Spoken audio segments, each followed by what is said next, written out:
Hello students, मैं Amit Pareek, HOD chemistry, nucleus institute.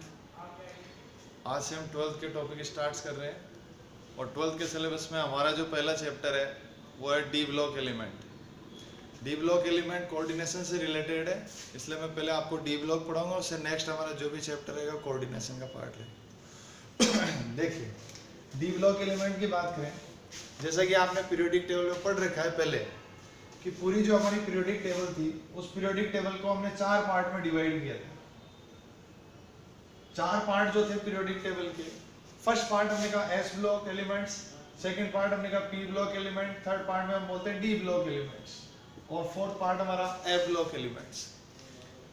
हम ये बोल सकते हैं कि जो मिडिल पार्ट है मॉडर्न पीरियोडिक टेबल का वो डी ब्लॉक एलिमेंट्स है, एक बात। सेकंड बात, हम ये बोल सकते हैं कि जो हमारा क्लासिफिकेशन था उसके अकॉर्डिंग हम ये बोलते हैं कि लास्ट इलेक्ट्रॉन जिस सब सेल में फिलअप किया जाएगा, जिस उपकोष में अंतिम इलेक्ट्रॉन भरा जाएगा, ऐसे तत्व डी खंड के तत्वों की श्रेणी में रखे जाएंगे, उन्हें डी ब्लॉक में रखा जाएगा। मतलब हम ये बोल सकते हैं कि जिनमें लास्ट इलेक्ट्रॉन, अंतिम इलेक्ट्रॉन किस में भरा जा रहा है, डी उपकोष में, डी सब सेल में फिल किया जाए, उन्हें डी खंड के तत्व कहा जाता है। डी ब्लॉक के जो एलिमेंट्स हैं, इन डी ब्लॉक एलिमेंट्स की जो टोटल संख्या है वो 40 है, 40। डी खंड के तत्वों की कुल संख्या कितनी है? 40। ये जो 40 तत्व है, इन 40 तत्वों को 4 श्रेणियों में बांटा गया है। कितनी श्रेणियों में रखा गया है? 4 श्रेणियों में रखा गया है। इन जो 4 श्रेणियां हैं, इन 4 श्रेणियों को 3D, 4D, 5D, 6D श्रेणी कहा जाता है। 6D। अब हम ये कह रहे हैं, ये जो 3D, 4D, 5D, 6D series है, बेसिकली आपको जो मेन रूप से फोकस करना है वो किस पे करना है? 3D सीरीज पे करना है। और जो 3D सीरीज है, इस 3D सीरीज के एलिमेंट्स जो हैं हम उनकी बात करेंगे, या उनके डिटेल से उनकी जो केमिकल, उनकी जो प्रॉपर्टीज है, उस प्रॉपर्टी को हम आगे। हमने ये कहा अगर हम पीरियोडिक टेबल की बात करें तो पीरियोडिक टेबल का ग्रुप नंबर यानी कि वर्ग संख्या, पीरियोडिक टेबल का ग्रुप नंबर 3 to 12, 3 से 12 तक किस में रखा गया है? डी खंड के तत्वों को 3 से 12 में रखा गया है। अब हम बात करें पीरियड नंबर, मतलब कि आवर्त संख्या की हम बात करें। किसकी बात करें? आवर्त संख्या। तो डी खंड के जो तत्व हैं, इन डी खंड के तत्वों को आवर्त संख्या के आधार पर आवर्त संख्या 4 से 7 में रखा गया है। आवर्त संख्या 4 से 7 में रखा गया है। देखो, हमने ऊपर जो डेफिनेशन दी, उस डेफिनेशन में हमने कहा कि अंतिम इलेक्ट्रॉन जिस उपकोष में भरा जाएगा, जिस उपकोष में जा रहा है। अब हमने कहा उपकोष के अकॉर्डिंग, तो देखो यहाँ 3D आ रहा है, तो 3D आ रहा है, इसका मतलब श्रेणी कौन सी? लास्ट इलेक्ट्रॉन किस में जा रहा है? 3D में। बट हम यहाँ किसकी बात कर रहे हैं? पीरियड की। हमने जब 3D सीरीज की बात करी तो 3D सीरीज के लिए जो हमारा पीरियड होगा वो कौन सा होगा? 4th period. 4D के लिए बात करेंगे तो कौन से पीरियड की होगी? 5। फिर 6D के लिए, 5D के लिए 6 पीरियड। 6D के लिए बात करें तो कौन से पीरियड में जाएगी? 7th पीरियड में जाएगी। ठीक बात है। तो हमने ये कहा लास्ट इलेक्ट्रॉन डी उपकोष में जाएगा, first. Second, total D block elements कितने हैं? 40। थर्ड बात हमने करी टोटल कितने सीरीज में है? 4th सीरीज में। फिर हमने बात करी 3D, 4D, 5D, 6D। ये जो सीरीज है इनके अकॉर्डिंग अगर हम बात करें तो हमने कहा ग्रुप नंबर 3 to 12 है। और आवर्त संख्या की बात करें, वर्ग संख्या की बात करें तो 3 से 12, आवर्त संख्या की बात करें तो 4 से 7। देखिए आगे हम बात करते हैं, ये जो एलिमेंट्स हैं, इन एलिमेंट्स को हमने 4 सीरीज में डिवाइड किया। अगर हम बात करें पीरियोडिक टेबल में इनकी पोजीशन की, तो हमने ये कहा 3D, 4D, 5D, 6D series. 3D जो सीरीज है इसमें scandium, titanium, vanadium, chromium, manganese, ferrous, cobalt, nickel, copper, zinc, इन एलिमेंट्स को रखा गया। ऐसे ही अगर हम बात करें 4D सीरीज की,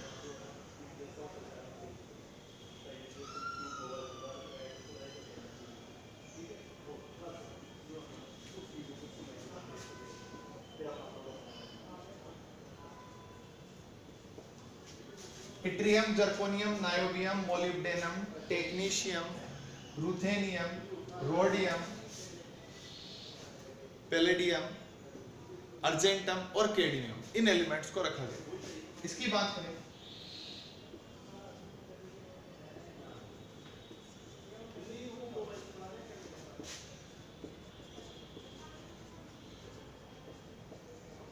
ये एलिमेंट्स रखे गए।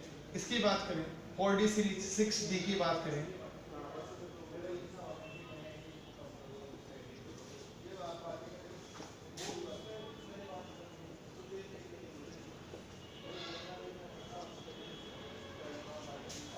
टोटल हमने कहा डी ब्लॉक एलिमेंट्स की कुल संख्या कितनी है 40 है। 40 एलिमेंट को 3D 4D 5D 6D series में इस तरह से हम डिवाइड कर सकते हैं। मैंने आपसे कहा आपको बेसिकली कौन सी सीरीज पे सबसे ज्यादा फोकस करना है 3D सीरीज पे, क्योंकि आपका जो नीट IIT का सिलेबस है या 12th क्लास का जो सिलेबस है उसके अकॉर्डिंग आपको जितनी भी प्रॉपर्टी पढ़नी है वो बेसिकली किसके लिए पढ़नी है 3D सीरीज के लिए पढ़नी है।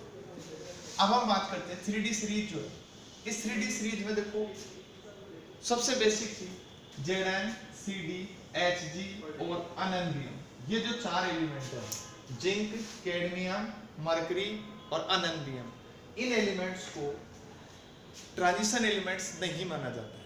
तो हमें पहले आपको ये चीज क्लियर कर दूं कि जो डी ब्लॉक है, डी ब्लॉक के ये जो एलिमेंट्स हैं, मतलब मैं बात करूं 36 एलिमेंट की, इसकी बात करूं इन 36 एलिमेंट्स की बात करता हूं। ये 36 एलिमेंट्स जो है इन 36 तत्वों को क्या माना जाता है संक्रमण तत्वों की श्रेणी में रखा जाता है। किसमें रखा जाता है संक्रमण तत्वों की श्रेणी में रखा जाता है। मैं आपको एक छोटी सी डेफिनेशन से ये चीज क्लियर कर देता हूँ। हम ये कहते हैं ऐसे तत्व जिनका अंतिम इलेक्ट्रॉन डी उपकोष में भरा जाए, ठीक बात है, मतलब लास्ट इलेक्ट्रॉन डी में जा रहे हैं। अब हम यहाँ बात कर रहे हैं कि जो डी ब्लॉक के एलिमेंट हैं उन एलिमेंट्स को हम क्या बोल रहे हैं ट्रांजिशन एलिमेंट, संक्रमण तत्व बोल रहे हैं। तो संक्रमण तत्व बोल रहे हैं तो इनको संक्रमण तत्व क्यों बोला, तो हमने कहा देखो सबसे पहली चीज हम ये बोल सकते हैं कि जो डी ब्लॉक एलिमेंट्स हैं, ये डी ब्लॉक के जितने भी एलिमेंट हैं ये सारे पीरियोडिक टेबल में एस और पी ब्लॉक के मिड में आते हैं, इनके मध्य में है। तो ये एस और पी ब्लॉक के बीच में है। तो हम ये कह सकते हैं कि इसमें इनकी और इनकी दोनों की पार्शियल प्रॉपर्टी आंशिक रूप से इनमें गुण आ गए, इसलिए हमने इनको क्या बोल दिया संक्रमण तत्व बोल दिया। अब हम बात कर रहे थे कि ये जो 36 एलिमेंट है इनको क्या माना गया संक्रमण तत्व। तो अब हम बात करते हैं संक्रमण तत्व की डेफिनेशन की। तो सीधी सीधी एक सिंपल सी बात है, हम ये बोल सकते हैं कि ऐसे तत्व जिनमें रिक्त डी कक्षक पाया जाए, ऐसे तत्व जिनमें क्या पाया जाए रिक्त डी कक्षक पाया जाएगा, उन तत्वों को क्या कहा जाता है संक्रमण तत्व कहा जाता है। तो सीधी सी बात है Zn CD Hg और अननबियम ये हर सीरीज के लास्ट एलिमेंट्स हैं, और लास्ट एलिमेंट होने की वजह से इन चार एलिमेंट में जो कॉन्फ़िगरेशन आएगा वो कॉन्फ़िगरेशन D10 हो जाएगा। मतलब Zn CD Hg और अननबियम में डी कक्षक पूर्ण पूरित होने के कारण, पूरा भरा होने के कारण इन चार तत्वों को हम संक्रमण तत्वों की श्रेणी में नहीं रखेंगे। तो हमारे पास टोटल डी ब्लॉक एलिमेंट्स की संख्या कितनी है 40। 40 में से कितने एलिमेंट संक्रमण तत्व हैं 36, और कितने तत्व संक्रमण तत्व नहीं है 4 Zn CD Hg और अननबियम। आपका जो फर्स्ट क्वेश्चन बनता है सबसे इंपॉर्टेंट पार्ट वो यहां से बन जाता है। आपसे इन चार एलिमेंट्स में से ये पूछा जा सकता है कौन सा तत्व ट्रांजिशन एलिमेंट है, कौन सा ट्रांजिशन एलिमेंट नहीं है, एक बात। दूसरी चीज आपसे यहाँ ये पूछी जा सकती है कि इन तत्वों को संक्रमण तत्व क्यों नहीं माना जाता है। तो आप एक लाइन में उसका आंसर देना है, ठीक बात है। और वो आंसर क्या होगा हमारा, इनमें पूर्ण पूरित डी कक्षक पाया जाता है, डी कक्षक का विन्यास D10 होता है, इसलिए इन्हें संक्रमण तत्व नहीं माना जाता। नेक्स्ट हम बात करते हैं प्रॉपर्टीज की, इनके जो गुण हैं, डी खंड के तत्वों के जो सामान्य गुणधर्म है, इन सामान्य गुणधर्मों की बात करते हैं। देखिए सामान्य गुणधर्मों में हम जाएं तो हम बात करते हैं आयनन विभव, विद्युत ऋणता, परमाणु त्रिज्या, इलेक्ट्रॉन विन्यास, गलनांक, क्वथनांक, इनकी क्रियाशीलता, इनके चुंबकीय गुण, उत्प्रेरकीय गुण, संकुल बनाने की प्रवृत्ति, अंतराकाशीय यौगिकों का निर्माण, मिश्र धातुओं का निर्माण, इतने सारे कैरेक्टर्स आपको यहाँ पढ़ने हैं। और आपके ये सारे पॉइंट्स अगर क्लियर हैं तो आपको इजीली कोऑर्डिनेशन भी समझ में आता है। आप कोऑर्डिनेशन केमिस्ट्री में आपको कोई प्रॉब्लम नहीं है। चलिए अब हम प्रॉपर्टी में बात करते हैं। प्रॉपर्टी के हिसाब से मैंने आपको कहा हमारा पहला जो पॉइंट है वो पहला पॉइंट है इलेक्ट्रॉनिक विन्यास। इलेक्ट्रॉनिक विन्यास, इलेक्ट्रॉनिक विन्यास की बात करें तो जनरली आप जब इलेक्ट्रॉन विन्यास देखेंगे तो आपको केवल बाह्यतम कोश का संयोजी कोश, आउटर मोस्ट सेल का इलेक्ट्रॉन विन्यास, किसका विन्यास देखना है? बाह्यतम कोश का। इस बाह्यतम कोश को मैं संयोजी कोश भी बोल सकता हूं। ये जो संयोजी कोश का विन्यास है, हम बेसिकली इसको ही क्यों देखते हैं? इसको देखने का रीजन ये है कि हम जो भी बॉन्डिंग करते हैं, या जैसा आपने केमिकल बॉन्डिंग में पढ़ा होगा, तो जब भी हम बॉन्डिंग करेंगे तो बॉन्ड फॉर्मेशन में आउटर मोस्ट सेल के यानी कि बाह्यतम कोश के इलेक्ट्रॉन ही पार्टिसिपेट करते हैं और इलेक्ट्रॉन इसमें पार्टिसिपेट नहीं करते। इसलिए आपको बेसिकली किस पे फोकस करना होता है? बाह्यतम कोश के विन्यास पे फोकस करना होता है। इस पूरे टॉपिक में हमने ये कहा कि डी ब्लॉक के जो एलिमेंट्स हैं उनका आउटर मोस्ट सेल का इलेक्ट्रॉनिक कॉन्फ़िगरेशन आपके लिए इंपॉर्टेंट है। हमने कहा इनका जो जनरल कॉन्फ़िगरेशन है वो configuration n-1 d 1 to 10 ns 0 1 2, ये इनका जनरल इलेक्ट्रॉनिक कॉन्फ़िगरेशन है। ये आपको लर्न करना ही करना है। n-1 d 1 to 10 ns 0 1 2। अब देखिए यहां मैंने लिखा n, ये जो n है ये n रिप्रेजेंट करता है बाह्यतम कोश को। किसको रिप्रेजेंट कर रहा है? बाह्यतम कोश को। तो मैंने यहां n-1 किया, इसका मतलब सपोज करो n की वैल्यू, अब हम यहां डी ब्लॉक पढ़ रहे हैं और आपने पहले पढ़ रखा है पीरियोडिक टेबल के अकॉर्डिंग कि मान लो ये न्यूक्लियस है 1 2 3 4 या n = 1 2 3 4, और हमने वहां क्लियर कर लिया कि जो डी ब्लॉक है उसकी स्टार्टिंग कहां से होती है? थर्ड सेल से, तीसरे कोश से। इसका मतलब n की वैल्यू यहां कहां से स्टार्ट होगी? 3 से। 3 4 5 6, और मैंने आपको 4 सीरीज बताई पहले, 3D 4D 5D 6D, और ये 3D 4D 5D 6D, इसलिए मैंने n की वैल्यू क्या ली? 3 4 5 6 ली। चलिए बाह्यतम कोश के लिए n का मान फिक्स हो गया, 3 हो सकता है, 4 हो सकता है, 5 हो सकता है, 6 हो सकता है। बट अगर हम सीरीज के अकॉर्डिंग चल रहे तो ये वैल्यू है, पर हमने ये कहा कि जब 3D 4D 5D 6D series आपके पास है तो इन सीरीज के अकॉर्डिंग आप बाह्यतम कोश में 3 4 5 6 नहीं रख सकते। अगर आपने ये रखा, क्योंकि आप यहाँ सीरीज बोल रहे हो और आपको रखना है यहाँ पीरियड, आवर्त, अगर आप ये रखते हो तो आपका गलत होगा। तो आपको इसकी जगह क्या रखना है? यहाँ हमने n कंसीडर किया है बाह्यतम कोश। किसको कंसीडर किया? बाह्यतम कोश को। और जब हमने यहाँ बाह्यतम कोश को कंसीडर किया तो n की जो वैल्यू है वो हमारे पास क्या बनती है? 4 4 5 6 7, क्या बनेगी? 4 5 6 7। इसका मीन डी ब्लॉक के तत्वों के लिए n का मान हमेशा क्या होगा? 4 5 6 7। अगर आप किसी ऑप्शन में देखते हैं या उसको देखकर आप 3 4 5 6 पे कहीं टिक करते हैं तो वो आपका आंसर गलत होगा। आपको क्या बेस मानकर करना है? 4 5 6 7। अब चलिए इधर मैंने कहा n की वैल्यू 4 है, n की वैल्यू 5 6 7। अगर मैं n की वैल्यू 4 लेता हूं तो यहाँ n-1 कितना हो जाएगा? 3। अगर मैं n की वैल्यू 5 लेता हूं तो 4, 6 लेता हूं तो 5 और 7 लेता हूं तो 6।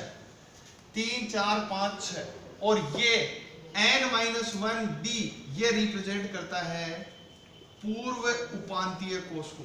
किसको रिप्रेजेंट करता है? पूर्व उपांतीय कोश।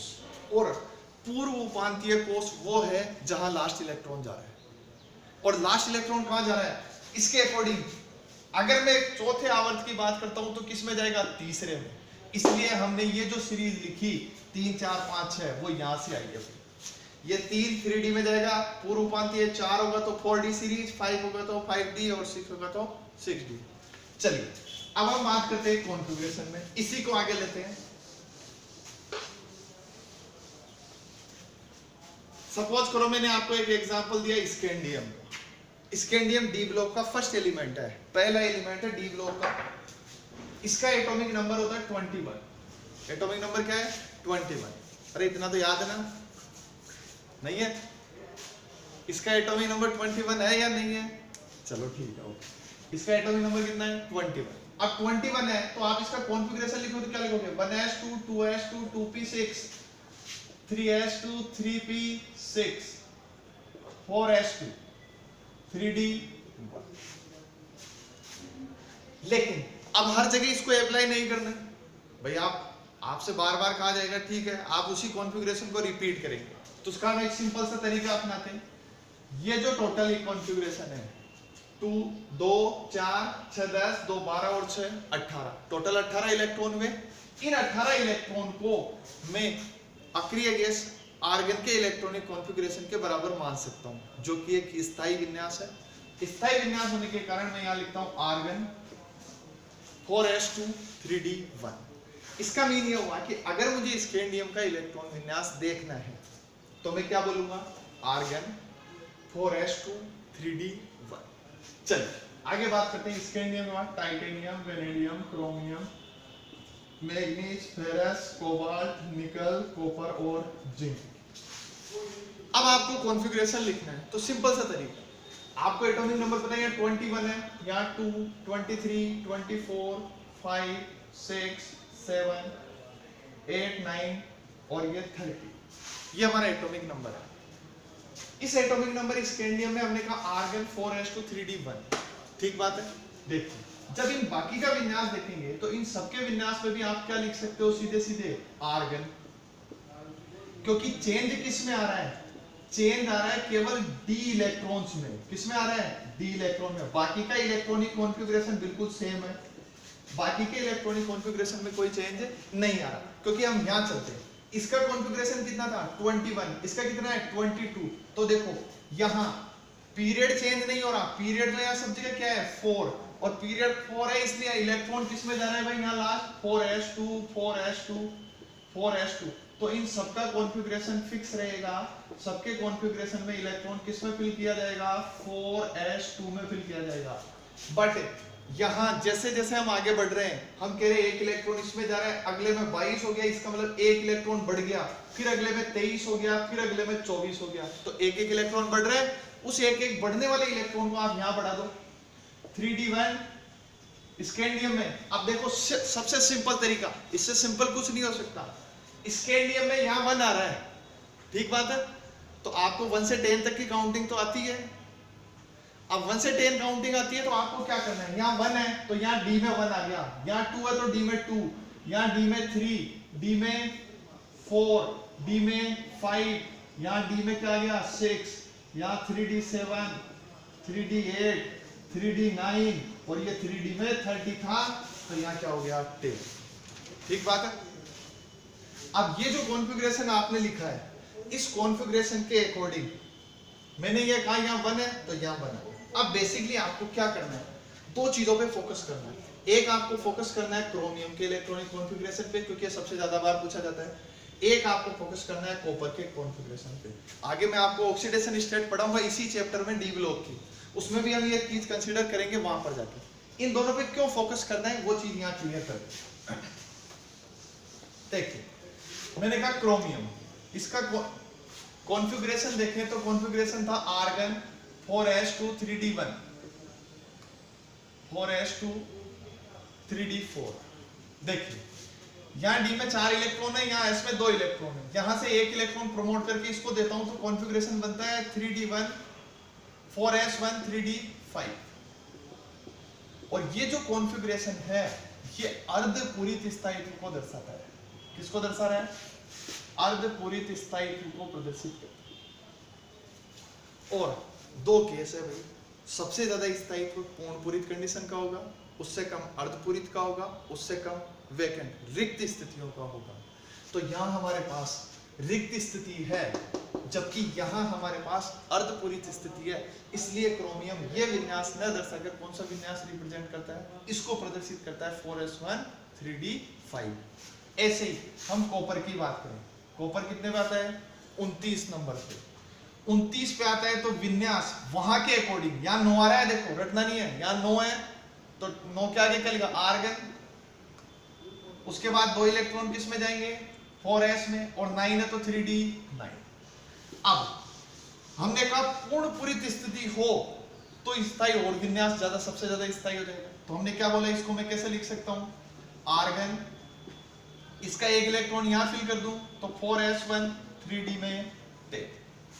तो जब भी हम विन्यास की बात करेंगे हम बाकी सब एलिमेंट्स के लिए ये विन्यास लिखेंगे, लेकिन अगर पर्टिकुलर हमसे पूछा जाता है कॉपर और क्रोमियम का तो हमें ये दो चीजें मेंशन करनी है कि कॉपर का इलेक्ट्रॉनिक कॉन्फ़िगरेशन 4s1 3d10 में स्टेबल होगा, अगर क्रोमियम की बात करेंगे तो वो 4s1 3d5 में स्टेबल होगा।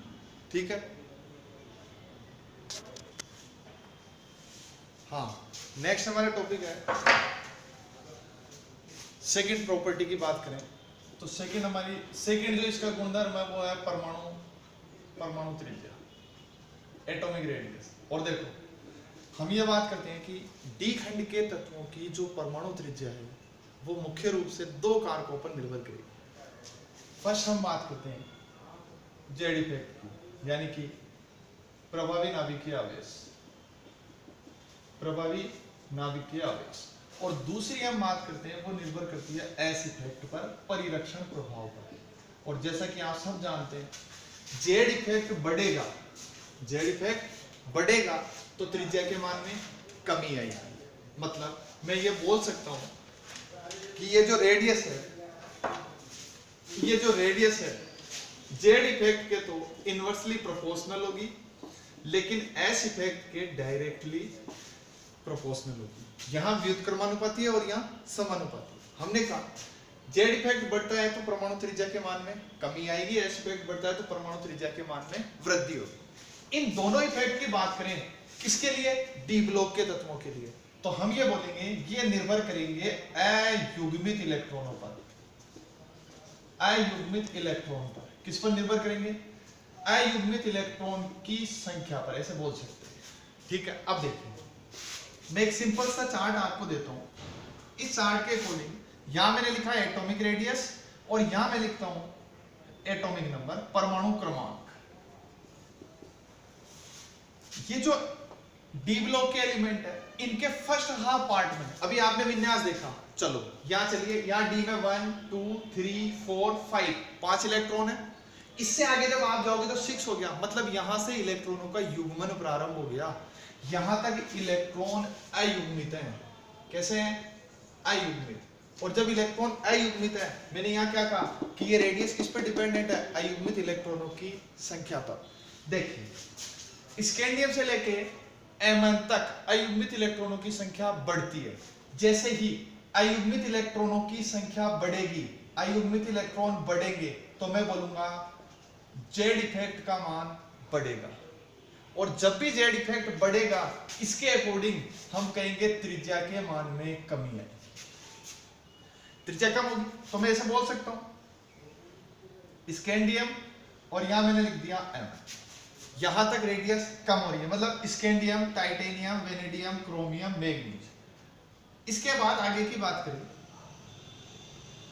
तो इलेक्ट्रॉनों का युग्मन स्टार्ट हो गया। यहाँ 5 अयुग्मित है, अब 1 2 3, तो जैसे ही युग्मन स्टार्ट होगा हम कहेंगे इस पार्ट में Fe, CO और Ni इनकी त्रिज्याएं लगभग समान पाई जाएगी। इसके जस्ट बाद हमने कहा युग्मित इलेक्ट्रॉनों की संख्या बहुत ज्यादा बढ़ गई, क्योंकि जब हम लास्ट वाले पार्ट में जा रहे हैं तो हम क्या कह रहे हैं, पहले 1 2 3 4 5 6 7 8 9 और 10, तो यहां कंप्लीट युग्मन हो गया।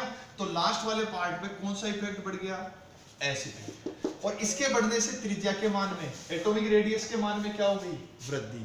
तो मैं ऐसे बोल सकता हूं Fe, CO, Ni की त्रिज्याएं समान होती है, फिर कॉपर और फिर जिंक। ठीक बात है। मेरा आपसे क्वेश्चन है 3D सीरीज में सबसे छोटे आकार का तत्व कौन सा है, इस 3D सीरीज में सबसे छोटे आकार का तत्व कौन सा है, यह सबसे इंपॉर्टेंट क्वेश्चन है। और ये आपको क्लियर कर, आपको ये क्वेश्चन क्लियर, इसका मतलब आपकी 3D सीरीज में रेडियस से रिलेटेड सारी प्रॉब्लम क्लियर। देखिए हमने कहा यहां से यहां तक रेडियस कम हो रही है, इसका मतलब ये सबसे बड़ा है तो ये कम हो रहा है। फिर हम इनकी बात करें Fe, CO, Ni, इनकी रेडियस सेम है।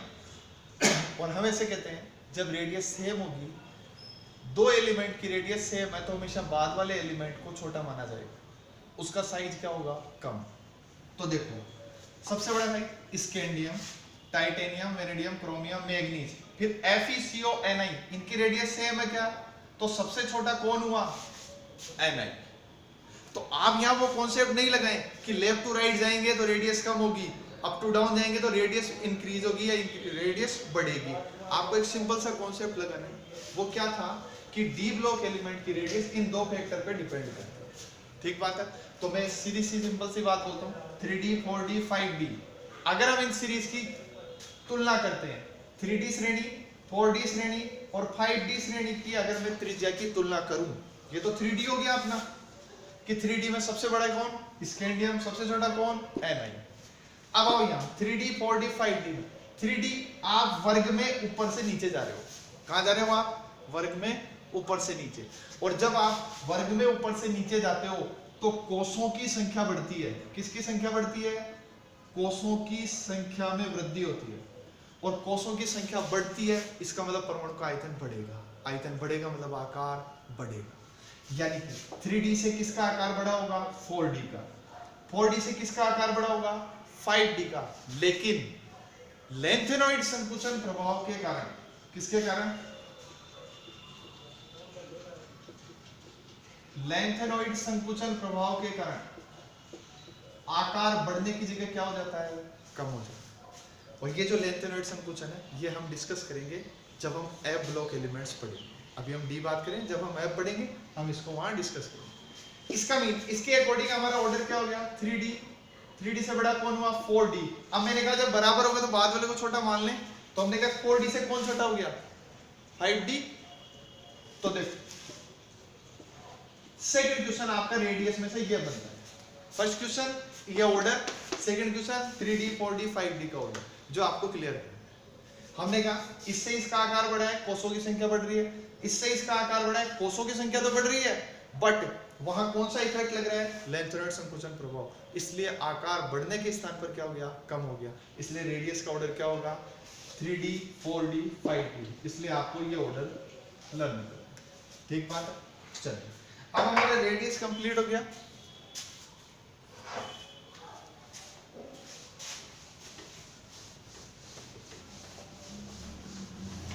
तीसरा टॉपिक है हमारा गलनांक, मेल्टिंग। देखिए ये टॉपिक भी इससे रिलेटेड है। हमने कहा गलनांक की बात करें, आप सबको पता है कि डी खंड में जितने भी एलिमेंट्स आते हैं वो सारे मेटल है, धातु तत्व है, और जो भी धातु है उस धातु में जो गलनांक है वो गलनांक निर्भर करता है उसके धात्विक बंध सामर्थ्य पर।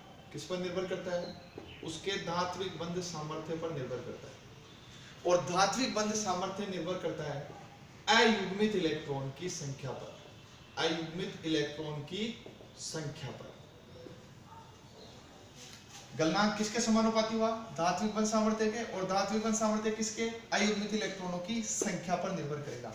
अभी आपने कहा स्कैंडियम से लेकर Mn तक अयुग्मित इलेक्ट्रॉन की संख्या बढ़ रही है क्या, अयुग्मित इलेक्ट्रॉन बढ़ रहे हैं, इसका मतलब गलनांक बढ़ेगा। उसके बाद गलनांक के मान में क्या होगी, कमी, क्योंकि हमने कहा Mn के बाद, Mn के बाद क्या हो गया, युग्मन स्टार्ट हो जाएगा, और Mn के बाद युग्मन प्रारंभ हो गया, युग्मन प्रारंभ होने से मेल्टिंग पॉइंट क्या हो जाएगा, कम हो जाएगा। और देखो आपने कहीं ना कहीं तो ऐसा पढ़ा है कि जिंक जो है वो वाष्पशील धातु वर्ग में रखा जाता है।